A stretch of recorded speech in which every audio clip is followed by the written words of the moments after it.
अल्लाहु अकबर, अल्लाहु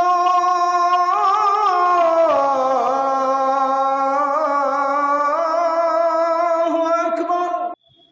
रमज़ान को लेकर योगी सरकार का बड़ा एक्शन। रमज़ान में मुस्लिम समाज के लोग रोज़ा रखते हैं और उसी के साथ साथ वह नमाज पढ़ते हैं, लेकिन योगी सरकार ने उत्तर प्रदेश की एक मस्जिद में नमाज पर रोक लगा दी, जिसके बाद इलाके में हड़कंप मच गया, क्योंकि योगी सरकार ने रमज़ान के इस पाक महीने पर नमाज पर रोक लगा दी।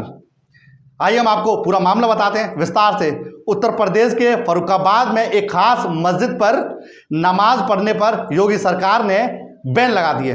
दरअसल MIC स्कूल में हाई स्कूल इंटर परीक्षा केंद्र बनाया गया है, जहां पर बोर्ड परीक्षा चल रही है। उसी को लेकर परीक्षा के दौरान MIC स्कूल में के अंदर बनी मस्जिद में मुस्लिम समाज के लोग भारी तादाद में यहां पर नमाज पढ़ने आते हैं, लेकिन इसकी शिकायत स्कूल को मिलने लगी। इसके बाद वहां पर शोर होता था, शोर से छात्र और शिक्षक परेशान होने लगे। इसी को लेकर नमाज पढ़ने पर रोक लगा दी।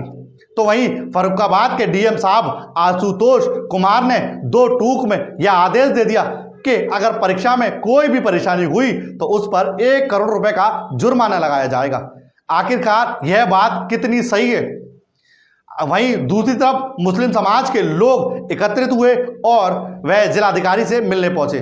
उन्होंने एक ज्ञापन भी दिया। ज्ञापन के दौरान रिजवान अहमद ने बताया कि आज़ादी से पहले की यह मस्जिद यहाँ पर बनी हुई है और हम यहाँ पे काफ़ी सालों से नमाज अदा करने आते हैं, और ख़ास करके रमज़ान के इस पवित्र महीने में हम सभी रोज़ा रखते हैं और 5 वक्त की नमाज पढ़ते हैं। 24 तारीख को प्रधानाचार्य ने बताया कि यहाँ पर स्ट्रॉन्ग रूम बना है, इसी को लेकर यहाँ पर नमाज नहीं होगी।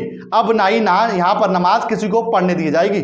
लेकिन यहाँ वहाँ पर बवाल हुआ। इसी को लेकर वहां पर कोतवाल साहब पहुंचे। कोतवाल साहब ने कहा अगर आपको यहां नमाज पढ़नी है तो आप DM साहब से लिखवा कर ले आइए। जिसके बाद DM साहब के पास मुस्लिम समाज के लोग पहुंचे और उन्होंने ज्ञापन दिया, लेकिन DM साहब ने 2 टूक में बात कह डाली कि अभी हम आपको इस पर विचार करके बताएंगे। लेकिन रिजवान अहमद ने बताया कि यहाँ पर यह मस्जिद आज़ादी से पुरानी है, हमें नमाज पढ़ने की अनुमति दी जाए। अगर परीक्षा में कोई दिक्कत आती है तो हमें ज़्यादा नहीं तो 21 लोगों को नमाज पढ़ने की अनुमति दी जाए, और दिन में परीक्षा होती है, हम दिन में नमाज नहीं पढ़ेंगे। रात में रमज़ान के इस पवित्र महीने में तरावी होती है, हम रात में 21 लोग मिलकर यहाँ पर नमाज अदा करेंगे। सिर्फ हमें 21 लोगों को रात में तरावी पढ़ने की यहाँ पर इजाज़त दे दी जाए। लेकिन उस पर भी DM साहब ने चुप्पी साध ली। DM साहब ने कहा इस पर हम विचार करके बताएंगे। आपको बताते कि मुस्लिम समाज में रोज़ा क्यों रखते हैं, नमाज क्यों पढ़ते हैं। मुस्लिम समाज में यह महीना बहुत ही पवित्र माना जाता है और मुस्लिम समाज के सभी लोग इस महीने इबादत करते हैं, रोज़ा रखते हैं, नमाज पढ़ते हैं। लेकिन इसी महीने यहाँ पर बैन लगा दिया। मुस्लिम समाज में आक्रोश दिखाई दे रहा है। The nation news bureau report, Farrukhabad.